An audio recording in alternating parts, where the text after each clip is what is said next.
కాయుచున్న దేవుడా, నీ కృపలేనిచో ఒక క్షణమైనను నిలువజాలను ప్రభు. నీ కృపలేనిచో ఒక క్షణమైనను నిలువజాలను ప్రభు. నాశయమంతా నీవే ఉంచినవు, నీ దయ నాపై, నీ దయ లేనిచో నాపై ఉండిన ఈ క్షణమునకై. నాశయమంతా నీవే ఉంచినవు, నీ దయ నాపై, నీ దయ లేనిచో నాపై ఉండిన ఈ క్షణమునకై. కచి ఉంచినావయా ఇంతవరకును, నన్ను విడిపోదయలాకున్న నీ కృపా. కాచి ఉంచినావయా ఇంతవరకును, నన్ను విడిపోదయలాకున్న నీ కృపా. నీ కృపలేనిచో ఒక క్షణమైనను నిలువజాలను ప్రభు. నీ కృపలేనిచో ఒక క్షణమైనను నిలువజాలను ప్రభు.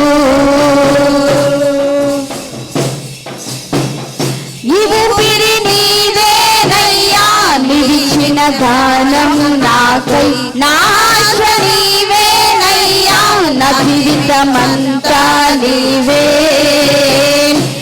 ఊపిరి నీవేనయ్యా, నిలిచిన దానం నాకై, నాశ నీవేనయ్యా, నా జీవితమంతా నీవే. నిన్ను నే మరతునా మరువనో ప్రభు, నిన్ను నే విడతునా విడువనో ప్రభు. నిన్ను నే మరతునా మరువనో ప్రభు, నిన్ను నే విడతునా విడువనో ప్రభు. నీ కృపలేనిచో ఒక క్షణమైనను నిలువజాలను ప్రభు. నీ కృపలేనిచో ఒక క్షణమైనను నిలువజాలను ప్రభు.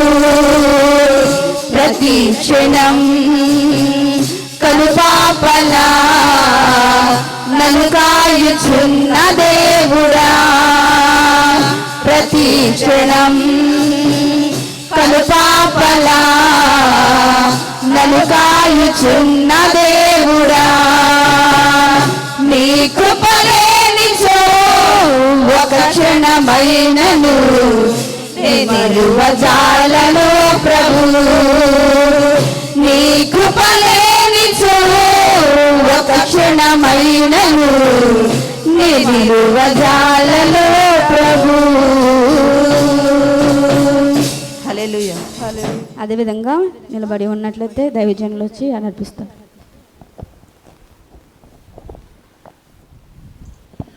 ప్రార్థన చేసుకుందాం. పరిశుద్ధుడా, ప్రేమ కలిగిన మా ప్రియ పరలోకపు తండ్రి, నీ పరిశుద్ధమైన పాదములకు లెక్కలేని స్తుతులు స్తోత్రాలు వందనాలు చెల్లిస్తున్నాము నాయన. ఈ 2024 సంవత్సరంలో ఈ జూలై నెల 14వ తారీఖు పునరుద్ధాన దినమందు జరుగుతున్నటువంటి మొదటి ఆరాధనలో మేమందరం కూడా ఈ రీతిగా నీ పరిశుద్ధ మందిరంలో కూడుకొని మీ నామాన్ని స్తుతించి గణపరిచి ఆరాధించడానికి, మీ నామాన్ని మహిమపరచడానికి మీరు మాకు అనుగ్రహించిన మంచి సమయాన్ని బట్టి నీకు వందనాలు చెల్లిస్తూ ఉన్నాం. ఇంతవరకు నాయన నీ సన్నిధిలో మేము పాటల ద్వారా మీ నామాన్ని మహిమపరచడానికి మీ కృపను అనుగ్రహించారు. వాతావరణ పరిస్థితులు ప్రతికూలంగా ఉన్నప్పటికీ కూడా ఎంతో ఆశతో ప్రభువా నీ మాటలు వినాలని, మీ సన్నిధిలో మేలు పొందాలని, ఆస్వాదించబడాలని ఎంతో ఆసక్తితో మీ సన్నిధిలోనికి వచ్చిన ఈ మీ ప్రియబిడ్డలందరినీ మీరు దీవించండి నాయన. ఈ సమయంలో మేమందరం కూడా నీ స్వరం వినాలని మేము ఆశపడుతున్నాము తండ్రి. మీరు మాతో మాట్లాడే దేవుడవు, మీ చిత్తాన్ని నీ లేఖనముల ద్వారా ప్రభువా మీరు మాకు తెలియపరిచేవాడవై ఉంటున్నావు నాయన.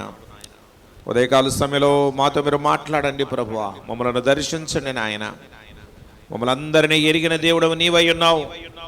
ఏ మాటల వలన మేము మేలు పొందగలమో, ఏ మాటల వలన మేము హెచ్చరించబడగలమో, ఏ మాటల వలన మా ఆత్మీయ జీవితాన్ని ప్రభువా మేము బలపరుచుకొనగలమో, సరి చేసుకోగలమో నువ్వు ఎరిగిన దేవుడవు గనక పరిశుద్ధాత్మ దేవా మా అందరితో మీరు మాట్లాడమని ప్రార్థన చేస్తూ ఉన్నాం.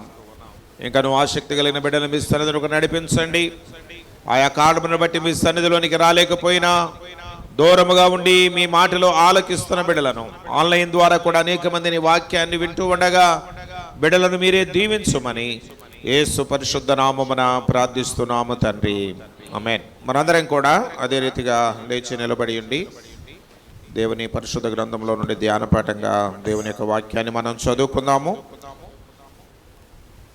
కీర్తన గ్రంథం 74వ కీర్తన. ఎవరమ్మా? శ్రీనాథ్ వచ్చి చదువుతూ ఉండగా ఉత్తర ప్రత్యుత్తర రీతిగా దేవుని యొక్క వాక్యాన్ని మనం చదువుకుందాం. 74వ కీర్తన మొదటి వచనం నుండి చివరి వరకు ఉన్న వాక్య భాగాన్ని ఎవరి బిడ్డ శ్రీనాథ్ చదువుతూ ఉండగా ఉత్తర ప్రత్యుత్తర రీతిగా దేవుని యొక్క వాక్యాన్ని మనం చదువుకుందాము. చదవగలిగిన వారందరూ కూడా దేవుని వాక్యాన్ని కలిసి చదవండి. చదవలేని వారు జాగ్రత్తగా దేవుని మాటలు వినండి. 74వ కీర్తనను మనం ఉత్తర ప్రత్యుత్తర రీతిగా చదువుకున్నాం. కీర్తనలు 74వ కీర్తన. దేవా, నీవు నిత్యము మమ్మను విడనాడితివేమో. నీవు మేపు గొర్రెల మీద నీ కోపము పొగరాజుచున్నదేమి? నీ స్వాస్థ్య గోత్రమును నీవు పూర్వము సంపాదించుకొని విమోచించిన నీ సమాజమును జ్ఞాపకమునకు తెచ్చుకొనుము. నీవు నివసించు ఈ సియోను పర్వతమును జ్ఞాపకమునకు తెచ్చుకొనుము. శత్రువులు పరిశుద్ధ స్థలములోనున్న సమస్తమును పాడు చేసి ఉన్నారు. నిత్యము పాడయ్యుండు చోట్లకు విజయము చేయము. నీ ప్రత్యక్షపు గుడారములో నీ విరోధులు ఆర్భటించుచున్నారు. విజయ ధ్వజములను తమ ధ్వజములను వారు ఎత్తియున్నారు. దట్టమైన చెట్ల గుబురు మీద జనులు గొడ్డండ్లనెత్తినట్లుగా వారు కనబడుదురు. ఇప్పుడే వారు గొడ్డళ్లను సమ్మెటలను చేతపట్టుకొని దాని విచిత్రమైన పనిని బొత్తిగా విరగగొట్టుదురు. నీ పరిశుద్ధ స్థలమునకు అగ్ని ముట్టించుదురు. నీ నామ మందిరమును నేల పడగొట్టి అపవిత్రము పరచుదురు. దేవుని మందిరములను బొత్తిగా అణగదొరుకుదమనుకొని దేశములోని వాటినన్నిటినీ వారు కాల్చి ఉన్నారు. సూచన క్రియలు మాకు కనబడటలేదు, ఇకను ప్రవక్తయు లేకపోయెను. ఇది ఎంతకాలము జరుగునో దాని నెరిగినవాడు మాలో ఎవడనూ లేడు. దేవా, విరోధులు ఎందాక నిందింతురు, శత్రువులు నీ నామమును నిత్యము దూషింతురా. నీ హస్తమును, నీ దక్షిణ హస్తమును నీవెందుకు ముడుచుకొని ఉన్నావు? నీ రొమ్ములలో నుండి దాన్ని తీసి వారిని నిర్మూలము చేయము. పురాతన కాలము మొదలుకొని దేవుడు నా రాజై ఉన్నాడు. దేశములో మహారక్షణ కలుగజేయువాడు ఆయనే. నీ బలము చేత సముద్రమును పాయలుగా చేసితివి. జలములలో భుజంగముల శిరస్సులను నీవు పగలుగొట్టితివి. మకరము యొక్క శిరస్సును నీవు ముక్కలుగా కొట్టితివి. అరణ్యవాసులకు దానిని ఆహారముగా ఇచ్చితివి. బుగ్గలను నదులను పుట్టించితివి. నిత్యము ప్రవహించు నదులను నీవు ఇంక చేసితివి. పగలు నీదే, రాత్రి నీదే, సూర్యచంద్రులను నీవే నిర్మించితివి. భూమికి సరిహద్దులను నియమించిన వాడువు నీవే. వేసవి కాలము చలికాలము నీవే కలుగు చేసితివి. యెహోవా, శత్రువులు నిన్ను దూషణ చేయుటను అవివేక ప్రజలు నీ నామమును దూషించుటను మనస్సునకు తెచ్చుకొనుము. దుష్టమృగమునకు నీ గువ్వ యొక్క ప్రాణము నప్పగింపుము. శ్రమనొంద నీ వారిని నిత్యము మరువకము. లోకములోనున్న చీకటి గల చోటులు బలాత్కార నివాసములతో నిండి ఉన్నవి. కాగా నిబంధనను జ్ఞాపకము చేసుకొనుము. నలిగిన వారిని అవమానముతో వెనుకకు మరలనీయకుము. శ్రమనొందు వారును దరిద్రులను నీ నామము సన్నుతించుదురుగాక. దేవా, లెమ్ము, నీ వ్యాజ్యము నడుపుము. అవివేకులు దినమెల్లా నిన్ను నిందించు సంగతి జ్ఞాపకము చేసుకొనుము. చివరి వచ్చిన అందరం కలిసి చదువుకుందాం. నీ మీదికి లేచు వారి అల్లరి నిత్యము బయలుదేరుచున్నది. నీ విరోధులు చేయు గలగలతను మరువకుము. ఆమేన్. వాక్యం దేవుడి గురించి. దయచేసి అందరం కూర్చుందాం. దేవుని పరిశుద్ధ నామానికి స్తోత్రం కలుగును గాక. దేవుని యొక్క మహా ఉచితమైన కృపను బట్టి ఈ 2024వ సంవత్సరము ఈ జూలై నెల 14వ తారీఖు ఈ పునరుద్ధాన దినమందు జరుగుతున్నటువంటి మొదటి ఆరాధనలో మరి వాతావరణం అనుకూలంగా లేకపోయినప్పటికీ కూడా ఈ ప్రతికూలమైన పరిస్థితుల్లో దేవుని ఆరాధించడానికి, దేవుని నామాన్ని ఘనపరచడానికి, అమూల్యమైన అద్భుతమైన దేవుని మాటలు ధ్యానించడానికి దేవుని సన్నిధిలోనికి చేరువచ్చిన మీ అందరికి కూడా ప్రభు పేరు నేను వందనాలు చెల్లిస్తూ ఉన్నాను. దేవుడు మనకు దయచేసిన ఈ మంచి సమయాన్ని బట్టి ముందుగా అందరం కూడా 2 చేతులు పైకెత్తి దేవునికి గట్టిగా స్తోత్రం చెల్లిద్దాం. హల్లెలూయా, హల్లెలూయా, హల్లెలూయా. దేవుని బిడ్డలారా, అనుకూలమైన పరిస్థితుల్లో ఆరాధనలో ఏకీభవించడం అనేది అందరూ చేసే పని.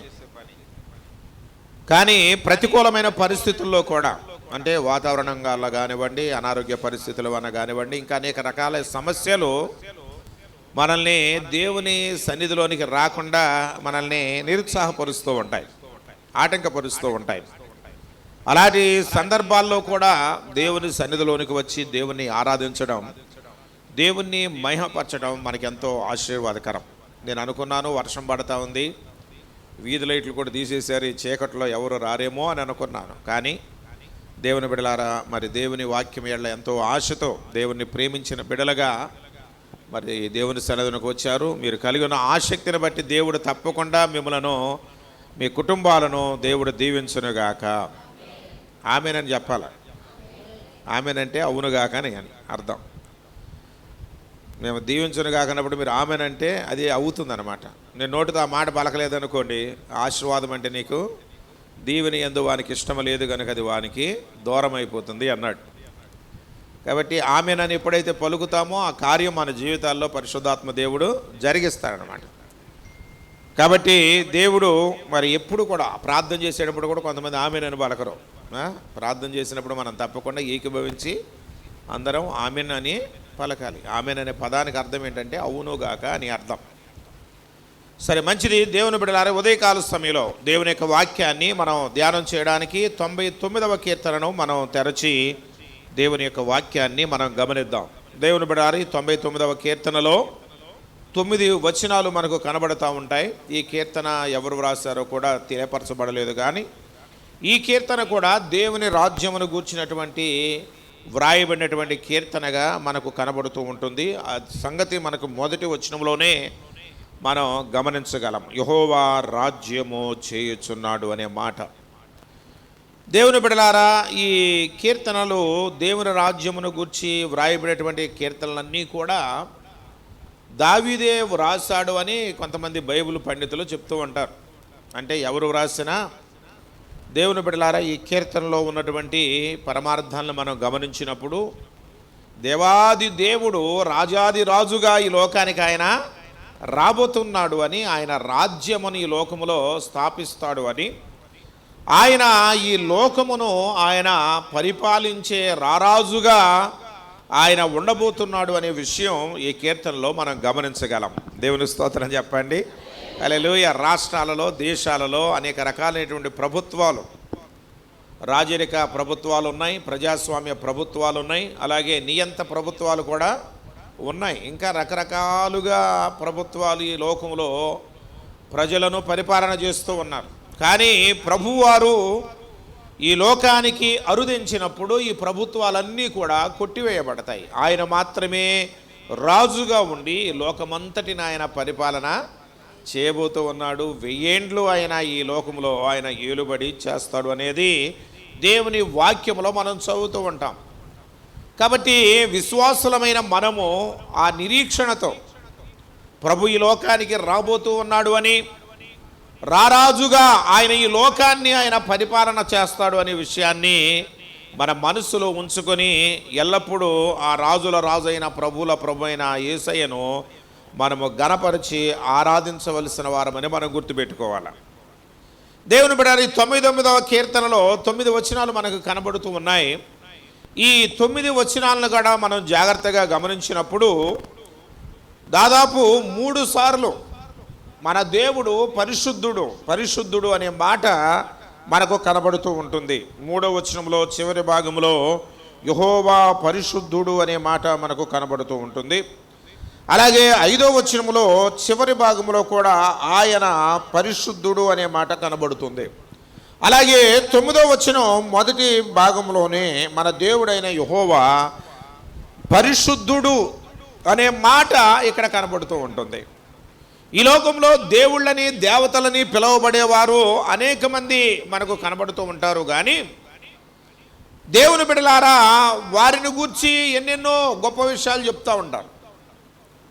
కానీ మనం ఆరాధించేటటువంటి మన దేవుడైతే ఆయన పరిశుద్ధుడు, పరిశుద్ధుడు, పరిశుద్ధుడు అని దేవుని వాక్యములో మనం చూడగలం. దేవుని బిడ్డలారా హెబ్రీయులకు రాసిన పత్రికలో 7వ అధ్యాయము 26వ వచనంలో ఉన్న వాక్య భాగాన్ని మనం చదువుకున్నప్పుడు పవిత్రుడును నిర్దోషియు నిష్కల్మషుడును పాపులలో చేరక ప్రత్యేకముగా ఉన్నవాడు ఆకాశ మండలము కంటే కూడా మిక్కిలి హెచ్చైన వాడట మనం ఆరాధించే దేవుడు. దేవునికి స్తోత్రం చెబుదామా గట్టిగా?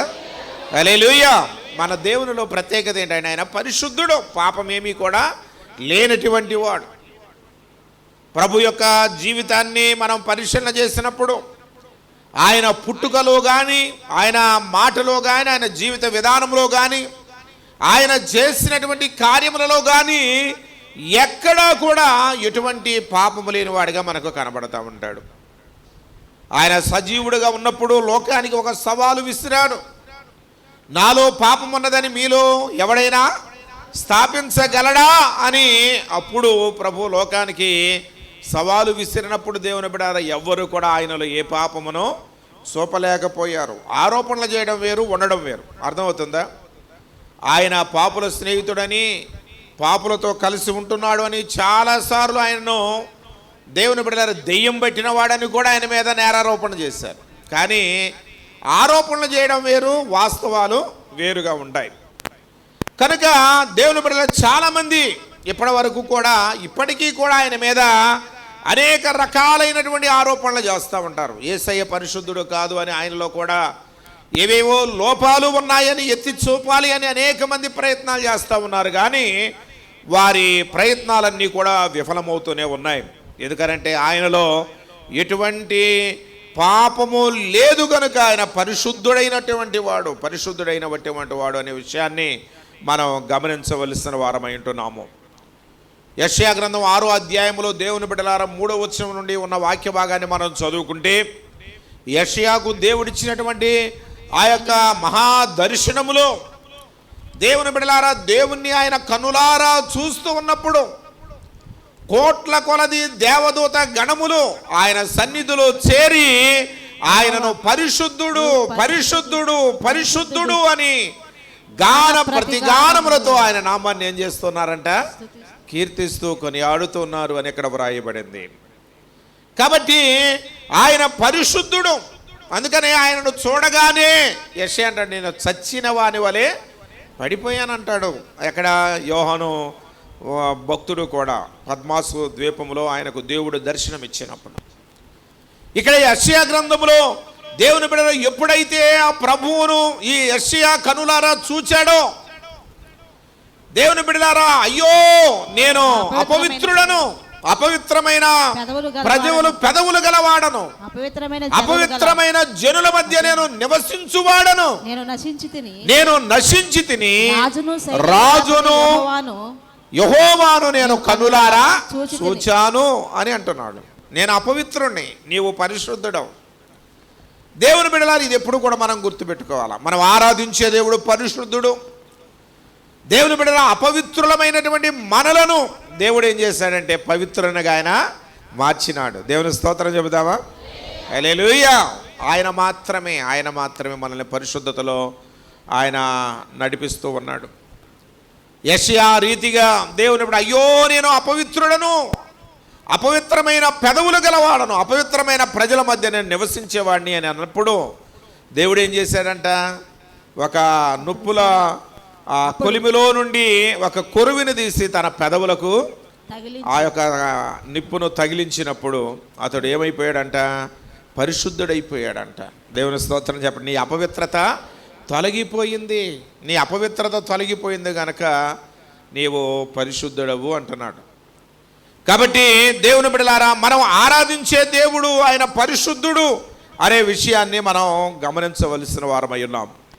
ఈ 99వ కీర్తనలో ఉన్నటువంటి ఈ 9 వచనాలను కనుక మనం గమనిస్తే, మొదటి 3 వచనాల్లో ఆయన పరిశుద్ధుడైనటువంటి రాజు అని అక్కడ మనకు కనబడుతుంది. పరిశుద్ధుడైన రాజు. 4, 5 వచనాల్లో ఉన్న వాక్య భాగాన్ని మనం గమనిస్తే ఆయన పరిశుద్ధుడైనటువంటి న్యాయాధిపతి అని కనబడుతుంది.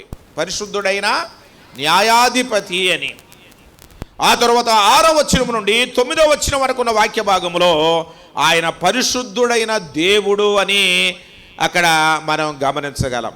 3 విషయాలు: పరిశుద్ధుడైన రాజు, పరిశుద్ధుడైన న్యాయాధిపతి, పరిశుద్ధుడైన దేవుడు. ఆ విషయాలు ఈ 99వ కీర్తనలో మనం చూడగలము దేవుని బిడ్డలారా. కాబట్టి మనల్ని ఏలుబడి చేయబోయేటటువంటి ఆ రాజు ఎవరయ్యా అంటే ఆయన పరిశుద్ధుడు.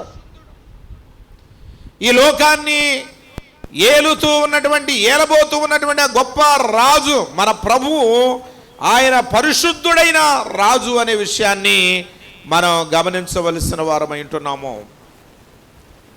దేవుని బిడ్డలారా, పేతురు రాసిన మొదటి పత్రికలో 1వ అధ్యాయం 14వ వచనంలో ప్రభు అంటాడు, నేను పరిశుద్ధుడను గనుక మీరు కూడా పరిశుద్ధులుగా ఉండాలి. ఆయన అంటాడు, నేను పరిశుద్ధుడను. యెషయా గ్రంథం 6వ అధ్యాయంలో మనం చదువుతున్నాం కదా, కోట్ల కొలది దేవదూత గణములు ఆయన పరిశుద్ధుడు పరిశుద్ధుడు పరిశుద్ధుడు అని ఆయన పొగుడుతూ ఉన్నారు. దూత గణములు ఆయన నామాన్ని కీర్తిస్తూ ఉన్నారు. ఇక్కడ స్వయాన ప్రభువే చెప్తున్నారు, నేను పరిశుద్ధుణ్ణి అని. లేవియా కాండంలో కూడా దేవుని బిడ్డ అనేక మార్లు ఆ మాట కనబడుతూ ఉంటుంది. 11వ అధ్యాయం 44వ వచనంలో చదువుకుంటే, నేను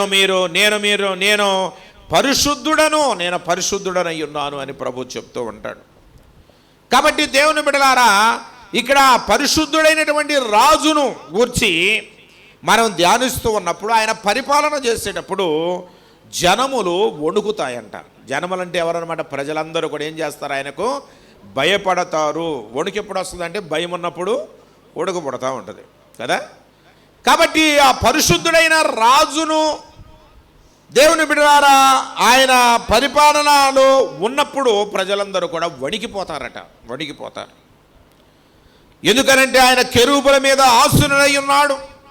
భూమి కూడా కదిలిపోతుందట.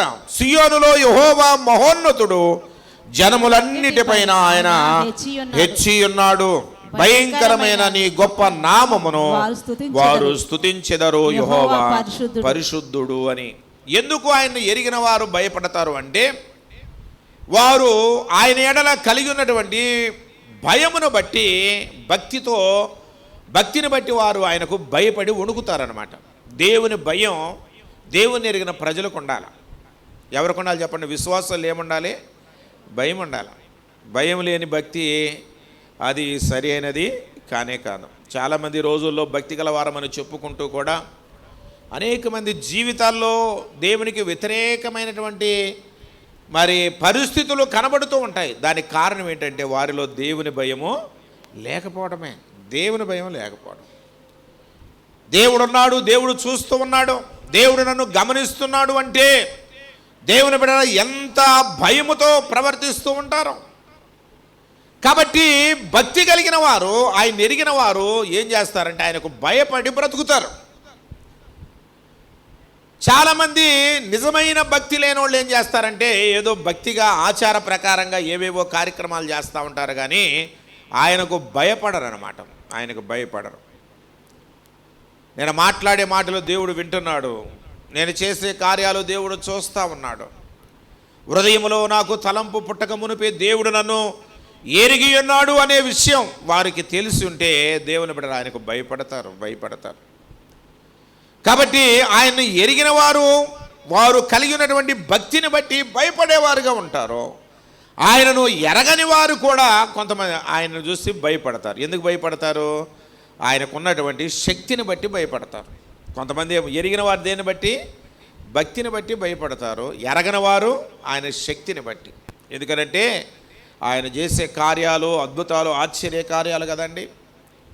అందుకని దేవుని బిడ్డలారా, ఆ యొక్క రాహాబు అంటే ఆ యెరికో పట్టణాన్ని వేగు చూడడానికి ఆ వేగుల వారు వెళ్ళినప్పుడు దేవుని బిడ్డ రాహాబు ఏం సాక్ష్యం చెప్తుందో తెలుసా? మేము వినినప్పుడు మా గుండెలు కరిగిపోయాయి. అంటే వారు విన్నారన్నమాట. దేవుడు తన ప్రజల పట్ల ఎలాంటి కార్యాలు చేశాడో, ఎలాంటి అద్భుతాలు ఆశ్చర్య కార్యాలు చేయగలిగినటువంటి దేవుడు వారు విన్నప్పుడు, ఆయనను ఎరుగనటువంటి ఐగుప్తీయుల మీదకు లేక ఆయనకు లోబడనక హృదయాన్ని కఠినపరుచుకున్నటువంటి ఆ ఫరో ఆ యొక్క ఐగుప్తీయుల మీదకు దేవుడు ఎలాంటి శిక్షలను తీసుకొని వచ్చాడో అది విన్నప్పుడు వారు హృదయాలు కరిగిపోయారంట, భయంతో వణిగిపోయినారట. అందుకని కొంతమంది మందిరంలోనికి అమ్మో దేవుని గుడిలో నేను అడుగు పెట్టనండి, ఎందుకంటే నాకు ఈ లోపాలు ఉన్నాయి, నేను ఆయనకి వ్యతిరేకంగా ఈ పనులు నేను చేస్తాను కాబట్టి ఆయన సన్నిధిలో నేను అడుగు పెట్టలేనని భయపడిపోతూ ఉంటారు. కారణం ఏంటంటే వారిలో ఉన్నటువంటి ఆ భయం అన్నమాట. దేవుని కార్యాలు వారికి తెలుసు కనుక. విచిత్రం ఏంటంటే దేవుణ్ణి ఎరిగిన వారి కంటే ఎరగని వారే ఎక్కువగా దేవుని ఎడల భయభక్తులు కలిగి భక్తిగా భయపడేవారుగా ఉండడం మనకు కనపడుతూ ఉంటుంది. కానీ దేవుని బిడ్డలారా, దేవుని ఎరిగామని మనం చెప్పుకునే వాళ్ళం కూడా నిజంగా దేవునికి భయపడి బ్రతకడం అనేది ఎంత ఆశీర్వాదకరమైన అనుభవం. ఎప్పుడైతే దేవుని భయం నీలో ఉంటుందో నిజంగా నీ భక్తి యథార్థమైన భక్తిగా ఉంటుంది. భయం లేనప్పుడు దేవుని బిడ్డ సరి అయినటువంటి భక్తి మనం చేయలేను. కాబట్టి దేవుని బిడ్డ ఆయన పరిశుద్ధుడైన రాజు గనుక ఆయన సన్నిధిలో మనం భయపడుతూ బ్రతకాలట. ఆయన్ని ఎరిగిన బిడ్డలమైన మనం భయపడుతూ బ్రతకాలి. ఏమిటి, ఎందుకు మనం ఆయన సన్నిధిలో భయపడాలి, ఎందుకు ఆయన సన్నిధిలో మనం వడకాలి అంటే ఫిలిప్పీయులకు రాసిన పత్రిక 2వ అధ్యాయం 12వ వచనంలో ఉన్న వాక్య భాగాన్ని మనం చదువుకుంటే దేవుని బిడ్డ అక్కడ ఒక చక్కని మాట కనపడుతుంది. చూడండి, ఫిలిప్పీయులకు రాసిన పత్రిక 2వ అధ్యాయము 12వ వచనం. కాగా నా ప్రియులారా, మీరెల్లప్పుడూ విధేయులై ఉన్న ప్రకారము నా ఎదుట ఉన్నప్పుడు మాత్రమే గాక నా ఎదుట ఉన్నప్పుడు మాత్రమే కాకుండా మరి ఎక్కువగా నేను మీతో లేని ఈ కాలమందును భయముతోను వణుకుతోను మీ సొంత రక్షణను కొనసాగించుకొనుడి. ఫిలిప్పీ సంఘానికి పౌలు గారు హెచ్చరికగా ఈ మాటలు రాస్తూ ఉన్నాడు. నేను మీ ఎదుటనున్నప్పుడు, మీ మధ్య నిలువబడి నేను వాక్యం చెప్పేటప్పుడు కానీ లేక మీ మధ్యలో నేను ఉన్నప్పుడు కానీ ఎంతో భయభక్తులతో మీరు ఉన్నట్లు నాకు కనపడతా ఉన్నారు. నేనున్నప్పుడు ఎంతో దేవుని ఎడల భయభక్తులు గల వారుగా మిమ్మల్ని మీరు కనపరుచుకుంటూ ఉన్నారు. కానీ నేనున్నప్పుడే కాదు, నేను మీ ఎదుట లేనప్పుడు కూడా. ఎప్పుడు నేను మీ దగ్గరే ఉండనగా అనేక సంఘాలను స్థాపించాను, అనేక ప్రాంతాలకు నేను వెళ్ళాల్సి ఉంటుంది. దేవుడు తన ఆత్మ ద్వారా అనేక ప్రాంతాలకు నన్ను తీసుకుని వెళతా ఉంటాడు కనుక ఎప్పుడు మీ మధ్యలోనే ఉండను నేను. కాబట్టి నేను మీ మధ్య ఉన్నప్పుడు మాత్రమే భయభక్తులతో మీరు ఉండడం కాదు, కానీ నేను మీ మధ్య లేనప్పుడు కూడా మీరు భయముతోనూ వణుకుతోనూ మీ సొంత రక్షణను మీరు కొనసాగించండి అంటాడు. మీ రక్షణ, మీరు పొందినటువంటి ఆ రక్షణను పోగొట్టుకోవద్దు, ఆ రక్షణను మీరు కొనసాగించండి అంటాడు. చూడండి, దేవుని మందిరంలోకి వచ్చినప్పుడు మనం ఎంత భక్తులతో వినయ విధేయతలతో ఉంటామో, మరి ఇంటి దగ్గర ఏమవుతుంది? మరి మనకి ఇక్కడ మాట్లాడినట్లుగా లేకపోతే బయట మాట్లాడినట్లుగా దేవుని మందిరంలో మాట్లాడతామా? బయట చేసినట్లుగా దేవుని మందిరంలో చేయగలుగుతామా? చేయం. కానీ మరి ఎందుకో దేవుని భయము లేకపోవటను బట్టే. అందుకనే దేవుని బిడ్డ మన రక్షణ విషయంలో మనం నిరంతరము కొనసాగే వారంగా మనం ఉండాలంటే, ఆ రక్షణను మనం కోల్పోకుండా ఉండాలి అంటే ఏముండాలి మనలో చెప్పండి? ఆ భయముతో కూడినటువంటి వణుకు ఉండాలంట. వణుకు, అమ్మో దేవునికి వ్యతిరేకమైనటువంటి పాపాన్ని నేను చేస్తే నాకున్నటువంటి రక్షణ నేను కోల్పోతానేమో, ఈ రక్షణానుభవాన్ని నేను పోగొట్టుకుంటానేమో అనేటటువంటి ఆలోచన మనం కలిగి ఉండాలి. అందుకనే ఫిలిప్పీ సంఘాన్ని పౌలు గారు హెచ్చరిస్తూ అంటాడు, భయముతోనో వణుకుతోనో మీ సొంత రక్షణను మీరు కొనసాగించండి అని ఆ యొక్క ఫిలిప్పీ సంఘంలో ఉన్న విశ్వాసులకు పౌలు గారు తెలియజేస్తూ ఉంటారు. కొరింథీయులకు రాసిన 2వ పత్రిక 7వ అధ్యాయం 1వ వచనంలో ఉన్న వాక్య భాగాన్ని కూడా మనం గమనించినప్పుడు పౌలు గారు కొరింథీ సంఘానికి మరి ఒక మాట ఆయన తెలియజేస్తూ ఉంటారు. చూడండి, ప్రియులారా, మనకు ఈ వాగ్దానములు ఉన్నవి గనుక దేవుని భయముతో పరిశుద్ధతను సంపూర్తి చేసుకొనుచు. ఏ భయం అంటే ఇది? దేవుని భయముతో మీరు పరిశుద్ధతను సంపూర్తి చేసుకొనుచు, శరీరమునకును ఆత్మకును కలిగిన సమస్త కల్మషము నుండి మనలను పవిత్రులుగా చేసుకొందము. మనలను మనం ఏం చేసుకోవాలంట? పరిశుద్ధులుగా చేసుకోవాలంట. దేవుని స్తోత్రం చెప్పండి. హల్లెలూయా. శరీరమునకు మనస్సునకు కలిగినటువంటి కల్మషము నుండి మనల్ని మనం పవిత్రంగా చేసుకోవాలి. దేంతో? దేవుని భయముతో. పరిశుద్ధతను మనం సంపూర్తి చేసుకొనడానికి మనకేముండాలన్నమాట? దేవుని యొక్క భయం ఉండాలి. దేవుని భయం ఉన్నప్పుడు శరీరాన్ని మనం ఏం చేసుకుంటామన్నమాట? శుద్ధి చేసుకుంటాము, మనస్సును కూడా శుద్ధి చేసుకునే వారంగా ఉంటాం. అందుకనే మనం పరిశుద్ధతను సంపూర్తి చేసుకునే విషయంలో, అంటే మనలో ఉన్న సమస్తమైన కల్మషాన్ని మనం కడిగి వేసుకొని, దేవుని బిడ్డలారా, పౌలు గారు అంటాడు చూసారా, క్రీస్తు స్వరూపము మీ యందు ఏర్పడు వరకు అంటాడు. అంటే ఆయన స్వరూపం మనలో ఏర్పడిపోవాలంట. ఆయన ఎలాంటి స్వభావం కలిగి ఉన్నాడో ఆ స్వభావం మనలోనికి వచ్చేసేయాల. నేను పరిశుద్ధుడను కనుక మీరు కూడా పరిశుద్ధులై ఉండండి అన్నాడు. కాబట్టి మనం కూడా పరిశుద్ధతలోనికి మార్పు చెందాల, పరిశుద్ధులంగా మనం మార్చబడాల. అందుకనే మనం కూడా ఏం చేయాలి? దేవుని భయంతో మన శరీరమునకు మనస్సునకు ఉన్నటువంటి కల్మషాన్ని మనం ఏం చేయాలంట? శుద్ధి చేసుకోవాలి, కడిగి వేసుకోవాలి. అందుకనే ఏ విషయంలో కూడా మన శరీరాలను మనం అపవిత్రపరుచుకునే వారంగా ఉండకూడదు. తినకూడనివి తిని, త్రాగకూడనివి త్రాగి, చేయకూడని పనులు చేసి మన శరీరాన్ని పాడు చేసుకునే వారంగా, అపవిత్రపరుచుకునే వారంగా మనం ఉండకూడదు.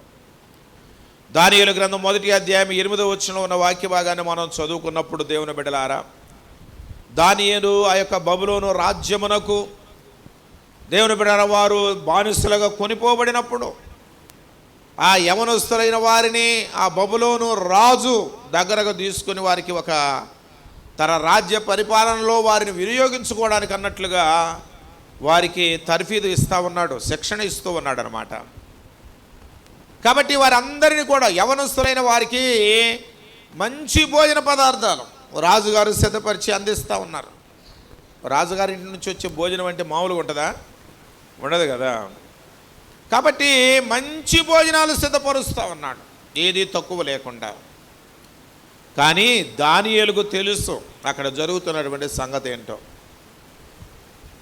దేవుని బిడ్డలారా, అక్కడ దానియేలు ఒక విషయాన్ని అక్కడ అడుగుతూ ఉన్నాడు. ఏమని?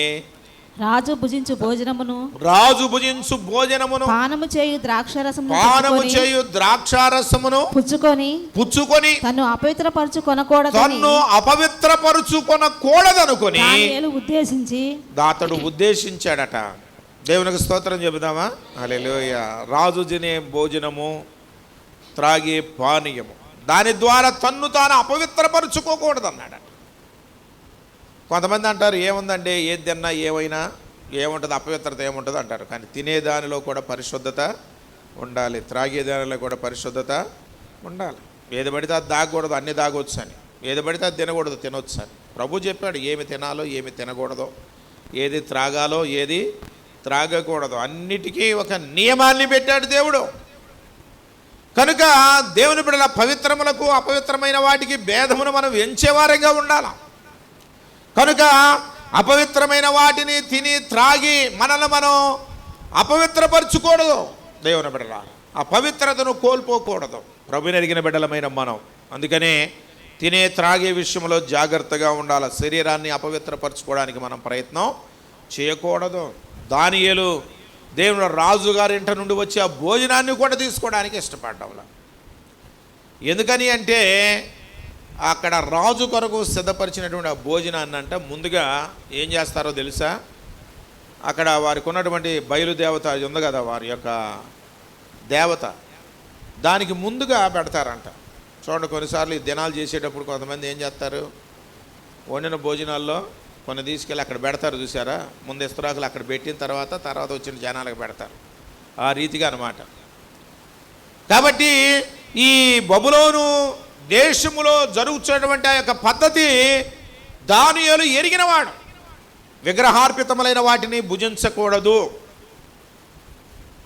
దేవుని బిడ్డలారా, అది దేవుడిచ్చేటువంటి ఆజ్ఞ తన ప్రజలకు. అందుకని దేవుని బిడ్డలారా, ఇక్కడ ఈ దానియేలు ఏమంటాడో తెలుసా? అమ్మో, దేవునికి వ్యతిరేకంగా నేను ఆ పదార్థాలు తిని నన్ను నేను ఏ రీతిగా అపవిత్రపరచుకుంటాను అని అనుకొని అవి తినడానికి త్రాగడానికి ఒప్పుకోలేదంట. నాకు కూరగాయల భోజనం మామూలుగా వెజిటేరియన్ పెట్టండి అని చెప్పేసి ఆ భోజన పదార్థాలు సిద్ధపరిచే వారికి ఆయన తెలియజేశాడు.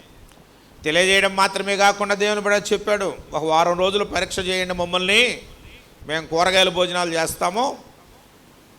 ఒకవేళ ఆ మాంసాహారాలు రాజుగారు సిద్ధపరిచే భోజన పదార్థాలు తినేవాళ్ళను మీరు వారిని పరీక్షించండి, మమ్మల్ని పరీక్షించండి. ఎవరు ఆరోగ్యంగా మరి లేకపోతే ఎవరు చక్కగా ఉంటారో అప్పుడు మీరు గమనించండి అని చెప్తూ ఉంటాడు. అలా భోజన పదార్థాలు పెట్టే వాళ్ళకి ఒక అనుమానం ఏమొచ్చిందంటే, మిగిలిన వాళ్ళందరికీ కూడా మంచి బిర్యానీలు లేకపోతే మాంసాలు లేకపోతే నాన్ వెజిటేరియన్ పెట్టేసి వీళ్ళకి కూరగాయల భోజనాలు పెడితే వీళ్ళేమో చిక్కిపోతారేమో, వీళ్ళు ముఖాలేమో పీక్కుపోయినట్లుగా కనపడతాయేమో అని అనుకున్నారట. కానీ జరిగిన వాస్తవం ఏంటో తెలుసా అండి? ఏంటది? ఆ రాజుగారు ఇచ్చినటువంటి ఆ భోజన పదార్థాలు తిన్న వాళ్ళ ముఖాల కంటే కూడా ఈ వెజిటేరియన్ కూరగాయల భోజనాలు చేశారు చూసారా, ఈ షడ్రకు, మిషకు, అబేద్నెగోలు, దానియేలు, వీళ్ళ ముఖాలు ఎంతో తేటగా చక్కగా ఆరోగ్యంగా ఉన్నారంట. దేవుని స్తోత్రం చెప్పండి. హల్లెలూయా. మాంసాహారం తినేవాళ్ళ కంటే శాకాహారం తినేవాళ్ళే చాలా ఆరోగ్యంగా ఉంటారు. అర్థమవుతుందా? కానీ మనకేంటంటే ఆ మాంసాపేక్ష బహుగా ఉంటుంది ఎప్పుడు కూడా. మొక్క బడందే ముద్ద దిగదు కొంతమంది. దేవుని బిడ్డ దానివల్ల ఏమవుతుందంటే ఆరోగ్యం అనుకుంటారు, కానీ అది రోగమే. ప్రతిదానికి ఏముండాలి చెప్పండి? ఒక లిమిట్ అనేది ఉండాలి. లిమిట్ లేకుండా మితముగా ఉండాలి. అన్ని విషయాల్లో మితంగా ఉండమన్నాడు. మితిమీరి ఏది పోయినా అది ప్రమాదానికి కారణమవుతుంది. కనుక దేవుని బిడ్డలారా, ఈ యొక్క దానియేలును గురించి మనం ఆలోచన చేసినప్పుడు ఏం చేశాడు? తన పరిశుద్ధతను అతడు కాపాడుకుంటున్నాడు. తన శరీరానికి ఆ యొక్క అపవిత్రత కలుగజేసుకోకుండా, ఆ మాలిన్యం అంటుకోకుండా కాపాడుకుంటున్నాడు. తన ఆత్మను శుద్ధి చేసుకుంటూ ఉన్నాడు. కాబట్టి మన యొక్క సొంత రక్షణను కొనసాగించడానికి దేవుని ఎడల మనం భయం కలిగిన వారంగా ఉండాలి. అలాగే మన పరిశుద్ధతను మనం సంపూర్తి చేసుకోవడానికి మన యొక్క శారీరక మానసిక మాలిన్యములను మనం తొలగించుకోవడానికి ఆ పరిశుద్ధతను మనం కలిగిన వారంగా దేవుని భయముతో జీవించాలి. హెబ్రీయులకు రాసిన పత్రిక 12వ అధ్యాయం 28, 29 వచనాల్లో కూడా ఉన్న వాక్య భాగాన్ని మనం చదువుకుంటే, ఆయనకు పరిచర్య చేసే విషయంలో కూడా మనం దేవుని భయముతో మనం పరిచర్య చేయాలి అని అక్కడ వ్రాయబడి ఉంది. దేవుని సేవ చేసేటప్పుడు కూడా భయముతో చేయాలి ఆ పరిచర్య. భయం లేకుండా చేయకూడదు దేవుని బిడ్డలారా. కాబట్టి ఈ రీతిగా మనం ఆరాధిస్తున్నటువంటి మన ప్రభువారు ఆయన పరిశుద్ధుడైన రాజు కనుక భయముతో మనం ఆయన సన్నిధిలో మనం జీవించాలి అని అక్కడ వ్రాయబడుతూ ఉంటుంది. 99వ కీర్తన 4-5 వచనాల్లో ఉన్న వాక్య భాగాలను మనం గమనిస్తే ఆయన పరిశుద్ధుడైన న్యాయాధిపతి అని మనం గమనించగలం. ముఖ్యంగా 4వ వచనాన్ని మనం గమనిస్తే, యథార్థతను బట్టి నీవు న్యాయమును ప్రేమించు రాజును స్థిరపరిచి ఉన్నావు. యాకోబు సంతతి మధ్య నీవు నీతి న్యాయములను జరిగించి ఉన్నావు అంటాడు. ఆయన న్యాయమును ప్రేమించేవాడు. మన దేవుడు నీతి న్యాయములను ఆయన జరిగించేవాడు అన్నమాట. న్యాయమును ప్రేమించేవాడు, నీతి న్యాయములను ఆయన జరిగించేవాడు. న్యాయాధిపతి అయినటువంటి దేవుడు ఆయనలో అన్యాయమునకు చోటు లేనే లేదన్నమాట. న్యాయాధిపతి, న్యాయం తీర్చే దేవుడు. కనుక దేవుని బిడ్డలారా, పరిశుద్ధుడైనటువంటి న్యాయాధిపతి న్యాయమును ప్రేమించువాడని, నీతి న్యాయములను జరిగించువాడని మనం గ్రహించాలి. గ్రహించి ఆయన ఎరిగిన బిడ్డలమైన మనం కూడా న్యాయమును ప్రేమించే వారంగా ఉండాలి. అన్యాయము చేసేవారంగా మనం ఉండకూడదు. దేవుడు అన్యాయము చేయుట అసంభవము అంటాడు యోబు గ్రంథంలో. ఆయన అన్యాయము చేయుట, దేవుడు అన్యాయం చేస్తాడా? చేయడం. మనలో కూడా ఏముండకూడదు, అన్యాయం చేయకూడదు. ఎవరికి న్యాయంగా ఉండాలి. అర్థమవుతుందా? న్యాయంగా ఉండాలి. అన్ని విషయాల్లో కూడా న్యాయంగా ఉండాలి. కొన్నిసార్లు మన మాటల్లో, మన పనుల్లో, మన యొక్క ప్రవర్తనలో అన్యాయం కనబడుతూ ఉంటుంది. విశ్వాసులమైన మనం, లోకస్తులు ఒకవేళ అలా జీవిస్తారేమో కానీ దేవుని బిడ్డల మనమైతే ఎప్పుడూ న్యాయమును ప్రేమించే వారంగా ఉండాలా. దేవుని వాక్యంలో మనం గమనించినట్లయితే దేవుడు మనల్ని ఏమడుగుతున్నాడట? ఏమడుగుతున్నాడు చెప్పండి? వేలాది నదులంతా విస్తారమైన తైలమును కానీ, లేకపోతే ఏడాది కోడెలు దూడలను కానీ ఆయన మనల్ని అడగడం లేదు. కానీ ఆయన ఏమడుగుతున్నాడంట? న్యాయముగా నడుచుకొనుటయు. ఆ మాట మనకు కనపడుతుందండి. న్యాయముగా నడుచుకొనుటయు. చదువుతారా దేవుని వాక్యాన్ని? చూడండి, ఆ మీకా గ్రంథంలో ఆ మాట మనకు కనపడదు. 6వ అధ్యాయం 8వ వచనంలో, మనుష్యుడా, 766వ పేజీ, న్యాయముగా ప్రవర్తించుడయు. అక్కడ ఏది ఉత్తమమో అది నీకు తెలియజేయబడుచున్నది. న్యాయముగా నడుచుకునుటయు, కనికరమును ప్రేమించుటయు, దీన మనస్సు కలిగిన దేవుని ఎదుట ప్రవర్తించుటయు, ఇంతే కదా యెహోవా నిన్ను అడుగుచున్నాడు అంటాడు. దేవుని స్తోత్రం చెబుదామా? హల్లెలూయా. ఏం చేయాలంట? మొట్టమొదటి దేవుడు ఏమడుగుతున్నాడు మనల్ని? ఏమడుగుతున్నాడమ్మా? న్యాయముగా నడుచుకొనుట, న్యాయముగా నడుచుకొనుట, కనికరమును ప్రేమించుటయు, దీన మనస్సు కలిగి నీ దేవుని ఎదుట ప్రవర్తించుడు. ఇంతే దేవుడు అడిగేది మనల్ని. ఆయన ఎరిగిన బిడ్డలంగా విశ్వాసులమని మనం చెప్పుకునే మనలో ఉండాల్సినటువంటి మొదటి లక్షణం ఏంటంటే న్యాయముగా నడుచుకోవటం. వింటున్నారా ఈ మాట? న్యాయంగా నడుచుకోవటం. న్యాయమే లేకపోతే, అన్యాయంగా మనం జీవిస్తే దేవుని బిడ్డలు మనం చెప్పుకోలేము. న్యాయముగా నడుచుకోవాలట. కనికరము కలిగిన వారంగా ఉండాలి. కనికరము కలిగిన వారముగా ఉండాలి. ప్రేమించుట, ఇతరుల ఏళ్ళ మనం ప్రేమ కలిగిన వారంగా జీవించడం. దీన మనసు కలిగి దేవుని ఎదుట ప్రవర్తించడం. ఇంతేనంట దేవుడు మనల్ని అడిగేది. ఏం అడగడంలా? వేలాది నదులంతా విస్తారమైన తైలమే మనల్ని అడగడం లేదు. ఏడాది కోడెలను దూడలని మనల్ని అడగడం లేదు. కానీ న్యాయముగా నడుచుకోండి, కనికరము కలిగి ఉండండి, ప్రేమించండి, దీన మనసు కలిగి జీవించండి అని దేవుడు కోరుతున్నాడు. కాబట్టి దేవుని బిడ్డల మనం, దేవుడు న్యాయమును ప్రేమించువాడు కనుక మనం కూడా ఏం చేయాలి? ప్రభుని ఎరిగిన బిడ్డలమైన మనం న్యాయముగా నడుచుకునే వారముగా ఉండాలి. నీతి న్యాయములను జరిగించే దేవుడు కనుక మన దేవుడు, మనం కూడా నీతి న్యాయములను అనుసరించేవారుగా ఉండాలి. ఆ పరిశుద్ధుడైన న్యాయాధిపతి మనల్ని బట్టి కోరుతూ ఉన్నాడు. అలా మనం న్యాయమును జరిగించే వారంగా, నీతి న్యాయములను ప్రేమించే వారంగా లేకపోతే ఆయన మనకు తీర్పు తీరుస్తాడు. అర్థమవుతుందా? కాబట్టి ఎవరిని కూడా ఆయన చూచి చూడనట్లుగా వదిలిపెట్టేవాడు కానే కాదు. ఆయన మొహమాటము లేనివాడు కనుక ఆయన సన్నిధిలో మనం న్యాయాధిపతి అయినటువంటి ఆ దేవుని ఎదుట నిలువబడాలి అనే విషయాన్ని మనం గమనించి న్యాయమును ప్రేమించి నీతి న్యాయములను జరిగించే వారంగా ఉండాలి. తర్వాత 6వ వచనం నుండి 9వ వచనం వరకు ఉన్న వాక్య భాగములు మనం చదువుకుంటే, దేవుని బిడ్డలారా, ఆయన పరిశుద్ధుడైనటువంటి దేవుడు అని దేవుని వాక్యంలో మనం చదువుతాము. ఆయన యాజకులలో మోషే అహరోనులు ఉండేది. ఆయన నామమును బట్టి ప్రార్థన చేయవారిలో సమూయేలు ఉండెను. వారు యెహోవాకు మొర్రపెట్టగా ఆయన వారికి ఉత్తరం ఇచ్చెను. మేఘస్తంభములో నుండి ఆయన వారితో మాటలాడెను. వారు ఆయన శాసనమును అనుసరించిరి. ఆయన తమకిచ్చిన కట్టడను వారు అనుసరించిరి. యెహోవా మా దేవా, నీవు వారికి ఉత్తరమిచ్చితివి. వారి క్రియలను బట్టి ప్రతికారము చేయుచుని వారి విషయములో నీవు పాపము పరిహరించు దేవుడవైతివి.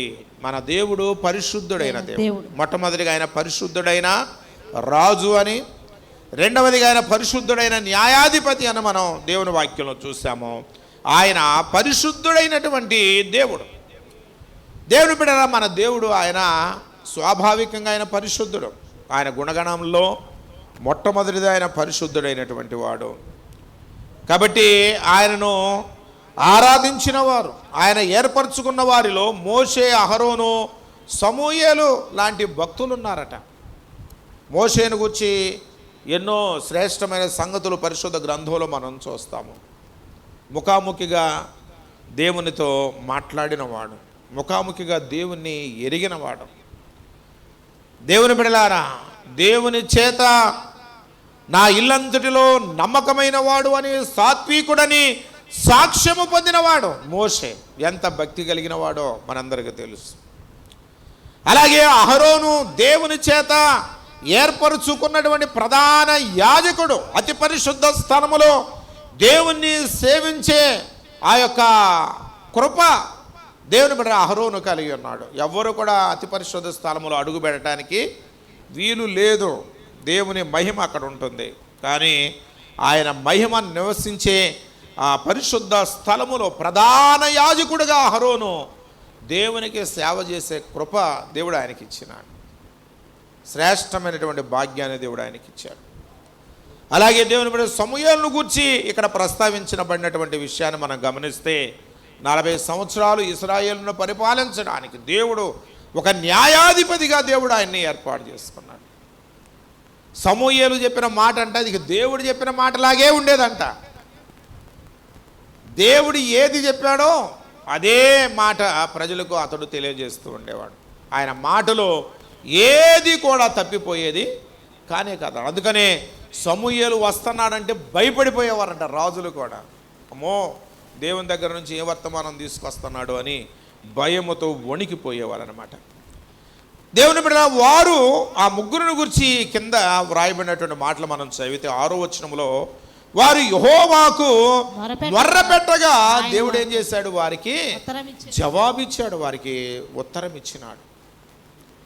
వారిలో ఉన్నటువంటి ఆ భక్తిని బట్టి, దేవుని ఎడల వారు కలిగినటువంటి ఆ భయమును బట్టి దేవుడు ఏం చేశాడంటే వారు ప్రార్థన చేసినప్పుడు వారి ప్రార్థనకు ఆయన జవాబిచ్చాడు. 7వ వచనంలో ఉన్న వాక్య భాగాన్ని మనం చదివితే ఆయన వారితో మాట్లాడెను అనే మాట రాయబడుతుంది. వారితో ఏం చేశాడంటే దేవుడు వాళ్ళ ప్రార్థనకు జవాబిచ్చినాడంట. వారితో దేవుడు మాట్లాడాడట. వారితో దేవుడు మాట్లాడాడు.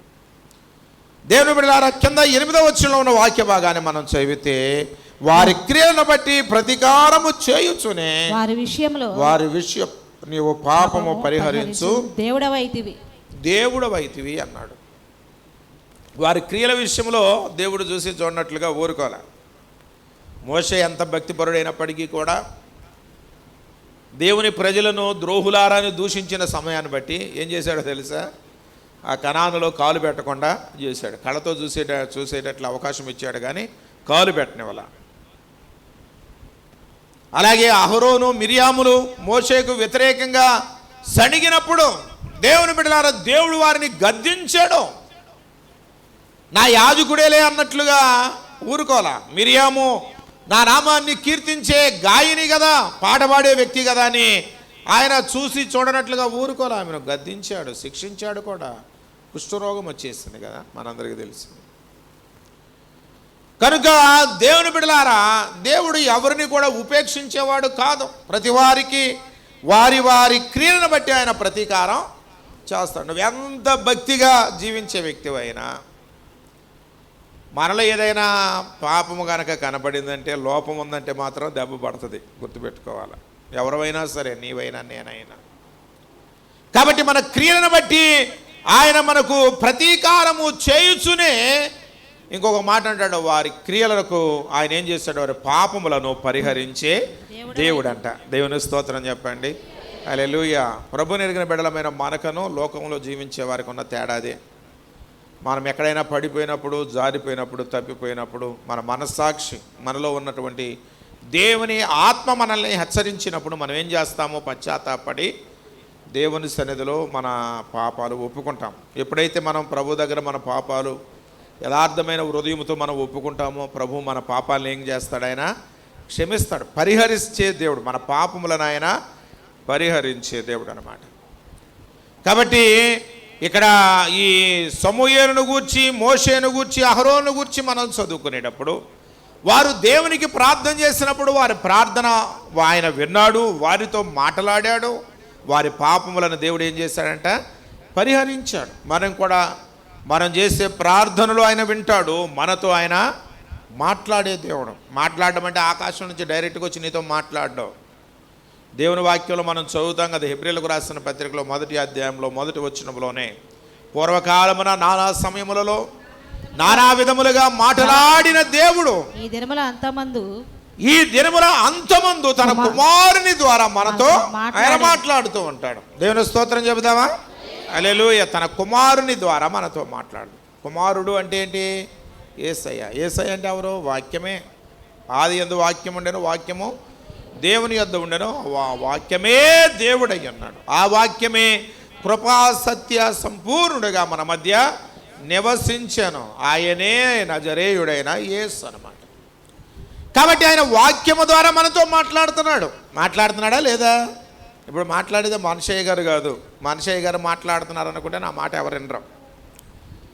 కాబట్టి ఎవరు మాట్లాడుతున్నారని మనం గ్రహించాలి. దేవుడు తన వాక్యం ద్వారా తన దాసులలో నుండి మనల్ని హెచ్చరిస్తున్నప్పుడు దేవుడు నాతో మాట్లాడుతున్నాడు అనే విషయాన్ని నీవు గమనిస్తే అప్పుడు దేవుని మాటకు లోపడతావు. అది మనషయ్య గారు చెబుతున్న మాట, లేకపోతే ఇంకా ఎవరో సేవకులు చెప్పే మాట అనుకున్నప్పుడు దానికి లోబడవు. అప్పుడు ఏమనిపిస్తా? నువ్వు చెప్తే నేనంటావేంటి? ఏదో అయ్యగారు అటు చెప్తా ఉంటారులే, ఆయన చెప్పేది అటు చెప్తా ఉంటాడు, నేను చేసేది నేను అటు చేసుకుపోతానులే అన్నట్లుగా వెళ్ళిపోతూ ఉంటాం. అర్థమవుతుందా? అదే దేవుడు మాట్లాడితే ఏం చేస్తావు? ఒకళ్ళ రాత్రి కల్లో దేవుడు కనపడి ఒక 10 కొబ్బరికాయలు గుళ్ళో తీసుకురమ్మని చెప్తే ఏం చేస్తావు? తీసుకొస్తావా లేదా? అమ్మా తీసుకొస్తావా లేదా? తీసుకొస్తాం. ఎందుకని? అమ్మో తీసుకురావటమే కాదు, నిలబడి అమ్మ రాత్రి అమ్మ నేను నిద్రపోతానమ్మా ప్రార్థన చేసుకొని దేవుడు కల్లో కనపడి 10 కొబ్బరికాయలు తీసుకెళ్ళి గుళ్ళో ఏమన్నాడని ఎంత గొప్పగా చెబుతావు? ఇక దాని గురించి ఎన్ని చోట్ల ప్రకటన చేస్తామో, దేవుడు నాతో కనపడి 10 కొబ్బరికాయలు తీసుకెళ్ళమన్నాడు గుళ్ళోకి. ఏదో నీ కల్లో కనబడి మాట్లాడితేనే దేవుడు మాట్లాడినట్లేనా? కాదు, అవునా? ఇక మిగతా దేవుడు మాట్లాడినట్టు కదా. దేవుడు తన వాక్యం ద్వారా నీతో మాట్లాడడం లేదా? కనుక దేవుని గ్రహింపు లేక చాలామంది ఈ రోజుల్లో దేవుని వాక్యానికి లోబడలేని వారుగా ఉంటున్నారు. దేవుడు తమతో మాట్లాడుతున్నాడు అనే విషయాన్ని గ్రహించడంలా. ఎవరో సేవకులు చెప్తున్నారులే, ఆయన చెప్తున్నాడులే, ఈయన చెప్తున్నాడులే, వాళ్ళు అట్లా చెప్తారులే అన్నట్లుగా తేలిగ్గా తీసుకుంటారు. అయితే దేవుడు చెప్పే మాట అయితే దానికి లోబడి తీరవలసిందే. అబ్రహాం ఎట్లా లోబడాడండి? దర్శనం ద్వారా కదా ఆయనతో మాట్లాడి కుమారుణ్ణి బలిగా ఇవ్వమన్నప్పుడు దేవుని బిడ్డలారా ఉదయాన్నే లేచాడు, సిద్ధపరచుకొని వెళ్ళిపోతూనే ఉన్నాడు. కారణం ఏంటంటే అయ్యో దేవుడు నాకు చెప్పాడు కనుక ఆయన మాటకు లోబడాలి అని దేవుడు మాట్లాడుతున్నాడు. కాబట్టి దేవుని బిడ్డలారా ఆయన వారితో మాట్లాడాడు, వారి యొక్క పాపమును ఆయన పరిహరించినాడు. కాబట్టి మనం కూడా దేవుని ఎరిగిన బిడ్డలుగా జీవించే మనం కూడా పరిశుద్ధులుగా జీవించాలని దేవుడు కోరుతూ ఉన్నాడు. లేవియాకాండం 11వ అధ్యాయం 44 వచనంలోని వాక్య భాగాన్ని మనం చదువుకుంటే, నేను పరిశుద్ధులను గనుక మీరు కూడా పరిశుద్ధులై ఉండాలి. చదవమ్మా మాట. నేను మీ దేవుడైన యెహోవాను నేను పరిశుద్ధుడను గనుక మీరు పరిశుద్ధులై ఉండునట్లు మిమ్మును మీరు పరిశుద్ధపరచుకొనవలెను. ఏం చేసుకోవాలి? మిమ్మల్ని మీరే పరిశుద్ధపరచుకోవాలి. నేను పరిశుద్ధుడైన దేవుడను గనుక మిమ్మల్ని మీరు పరిశుద్ధపరచుకోండి అంటాడు. కింద వచనంలో కూడా మనం చదివితే, నేను మీకు దేవుడనై ఉండుటకు ఐగుప్తు దేశములో నుండి మిమ్మును రప్పించిన యెహోవాను నేను పరిశుద్ధుడను గనుక మీరును పరిశుద్ధులు కావాలి. దేవుని యొక్క కోరిక అది. మనం ఏమవ్వాలంట? నేను పరిశుద్ధుని కనుక మీరు ఎట్టున్నా సరిపోద్ది అంటలే ఆయన. నేను పరిశుద్ధుడను కనుక మీరు కూడా పరిశుద్ధులు కావాలి అంటాడు. పేతురు రాసిన మొదటి పత్రికలో 1వ అధ్యాయం 16వ వచనంలో ఉన్న వాక్య భాగాన్ని మనం చదువుకుంటే ఆయన అంటాడు, చూడండి, మొదటి నేను అధ్యాయం. పరిశుద్ధుడనై ఉన్నాను గనుక నేను పరిశుద్ధుడనై ఉన్నాను గనుక మీరును పరిశుద్ధులై మీరును పరిశుద్ధులై ఉండుడని వ్రాయబడి ఉన్నది. వ్రాయబడి ఉన్నది. కాగా మీరు విధేయులకు పిల్లలై మీ పూర్వపు అజ్ఞాన దశలో మీకుండిన ఆశలను అనుసరించి ప్రవర్తింపక మిమ్మును పిలిచిన వాడు పరిశుద్ధుడై ఉన్న ప్రకారము మీరును సమస్త ప్రవర్తన యందు పరిశుద్ధులయ్యుండు అంటాడు. దేవుని స్తోత్రం చెప్పండి. అజ్ఞాన కాలం అందంటే దేవుని ఎరగని సమయంలో సమస్త దురాశల వలన మనం అపవిత్రంగా జీవించిన వాళ్ళం. కానీ ఆయన తన పని కొరకు ఆయన మనల్ని ఏర్పరుచుకున్నాడు గనుక, ఆయన మనల్ని తన బిడ్డలుగా జీవించడానికి ఆయన మనల్ని ఎన్నిక చేసుకున్నాడు గనుక మనం సమస్త ప్రవర్తన యందు పరిశుద్ధులుగా ఉండాలని దేవుడు కోరుతూ ఉన్నాడు. పేతురు రాసిన మొదటి పత్రిక 2వ అధ్యాయం 9వ వచనం మనందరికీ తెలిసిన విషయమే. చీకటిలో నుండి తన ఆశ్చర్యకరమైన వెలుగులోనికి మిమ్మల్ని పిలిచిన వాని గుణాతిశయములను ప్రచురము చేయు నిమిత్తము ఏర్పరచబడిన వంశమును రాజులైన యాజక సమూహమును పరిశుద్ధ జనమును దేవుని సొత్తైన ప్రజలునై ఉన్నారు. మనం ఎవరు అంటే చెప్పండి, పరిశుద్ధ జనమును దేవుని సొత్తైన ప్రజలమంట. దేవుని స్తోత్రం చెప్పండి. కాబట్టి ఆ పరిశుద్ధుడైనటువంటి రాజును, ఆ పరిశుద్ధుడైన న్యాయాధిపతిని, ఆ పరిశుద్ధుడైన దేవుణ్ణి ఆరాధించే మనం, సేవించే మనం, దేవుని బిడ్డ మనం కూడా సమస్త ప్రవర్తన యందు మనం పరిశుద్ధత కలిగి ఉండాలి. మనల్ని మనం పరిశుద్ధపరచుకోవడానికి ఎటువంటి శరీర సంబంధమైన మాలిన్యము మన యొక్క శరీరానికి, మనసుకు, ఆత్మకు అంటకుండా. అర్థమవుతుందండి దేవుని బిడ్డలారా? మనల్ని మనమే ఏం చేసుకోవాలి, ఎప్పటికప్పుడు పరీక్ష చేసుకుంటూ మన మాలిన్యాన్ని మనం ఏం చేసుకోవాలన్నమాట, కడిగి వేసుకోవాలి. రోజుకు 2 సార్లు స్నానం చేస్తారా? ఎందుకు? శరీరానికి అంటిన మాలిన్యాన్ని కడిగి వేసుకోవడానికి. లేకపోతే కంపు కొడుతుంది. మన పక్కమ్మట ఎవరు కూర్చోరుగా, ఎవరు కూర్చోరు. ఏదైనా ఒక కాలికి ఒక మురికి అంటిందంటే, ఇప్పుడు కొంతమంది వర్షంలోనే వచ్చారు, ఏం చేస్తారు? ఇంటికి వెళ్ళగానే శుభ్రంగా గబగబా లోపలికి వెళ్తారా? వెళ్ళరు. ఏం చేస్తారు? ఆ తొట్టి దగ్గరికి పోయి నీళ్లతో కాళ్ళు శుభ్రంగా కడుక్కొని ఆ మురికిని అక్కడ వదిలేసుకొని అప్పుడు లోపలికి వెళ్తారు. అంతేనా? మురికి కాళ్ళతోనే పోతారా? వెళ్ళరుగా. కొంతమంది ఉంటారులే మురికోళ్ళు, అట్లా ఉండకూడదు. కాబట్టి దేవుని బిడ్డలారా, ఈ శరీరాన్ని బాహ్యంగా మనకు కనబడే మురికిని ఎట్లా వదులుచుకోవడానికి మనం ఆసక్తి కలిగి ఉంటామో, అలాగే అపవిత్రమైన ఏది కూడా మన శరీరానికి అంటకుండా మనల్ని మనం పరిశుద్ధపరచుకోవాలి. మన మనస్సును పరిశుద్ధపరచుకోవాలి. మన యొక్క ఆత్మను కూడా మనం పరిశుద్ధంగా ఉంచుకోవడానికి మనం ప్రయత్నం చేసినప్పుడు ఆ పరిశుద్ధుడైన దేవుని పరిపాలనలో ఉండే ఆ ధన్యత మనకు దొరుకుతుంది. లేకపోతే ఆయన పరిపాలనలో మనం ఉండలేము. కాబట్టి ఆయన ఈ లోకానికి వచ్చి రాజ్యం చేయబోతూ ఉన్నాడు. ఆయన రాజ్య పరిపాలనలో మనం జీవించాలి అనేటువంటి అభిలాష మనం కలిగిన వారమైతే మనం కూడా ఈ శరీర మాలిన్యమునకు మనము తావివ్వకుండా, శరీరమునకు, ఆత్మకు లేక మనస్సునకు కలిగినటువంటి మాల్యమునంతటిని కూడా కడిగి వేసుకొని ప్రభు కొరకు పరిశుద్ధులుగా జీవిద్దాం. అటు కృప పరిశుద్ధాత్మదేవుడు మనందరికీ అనుగ్రహించునుగాక. ఆమేన్. తల్ల వంచండి, ప్రార్థన చేద్దాం. పరిశుద్ధుడా, ప్రేమ కలిగిన మా తండ్రి, 99వ కీర్తన నుండి నీ వాక్యం ద్వారా మీరు మాతో మాట్లాడిన విధానం బట్టి నీకు వందనాలు. నీవు పరిశుద్ధుడమైన రాజువని, పరిశుద్ధుడమైన న్యాయాధిపతివని, పరిశుద్ధుడమైన దేవుడవని, నిన్ను ఆరాధించే బిడలమైన మేం కూడా భయము కలిగిన వారమై మా శరీరమునకు, మనస్సునకు, ఆత్మనకు ఎటువంటి మాలిన్యము అంటకుండా పరిశుద్ధత కలిగి జీవించే వారంగా, పరిశుద్ధుడమైన నీ సన్నిధానములో, నీ రాజ్య పరిపాలనలో ప్రభా మేము కూడా అయ్యా మీ సన్నిధిలో పరిశుద్ధులుగా జీవించు వారముగా ఉండటకు నీ కృపను అనుగ్రహించండి. మా పాపములను పరిహరించు దేవుడవు నీవు నాయన. మా ప్రార్థన ఆలకించే దేవుడవు నీవు. మాతో మాట్లాడే దేవుడవు నీవు నాయన. కాబట్టి నీ సన్నిధిలో ప్రభు మాకు కలిగినటువంటి మాలిన్యమును మేము కడిగి వేసుకొని పరిశుద్ధత కలిగి మీ చిత్తానుసారంగా నీకు ఇష్టలుగా ఈ లోకంలో మేము బ్రతుకుటకు నీ కృపను మాకు అనుగ్రహించుమని యేసు పరిశుద్ధ నామమున ప్రార్థిస్తున్నాము తండ్రి. ఆమేన్. అందరం లేచి నిలబడదాం. పాట పాడేటప్పుడు కానుకలు స్వీకరించబడతాయి. కానుక పెట్టలో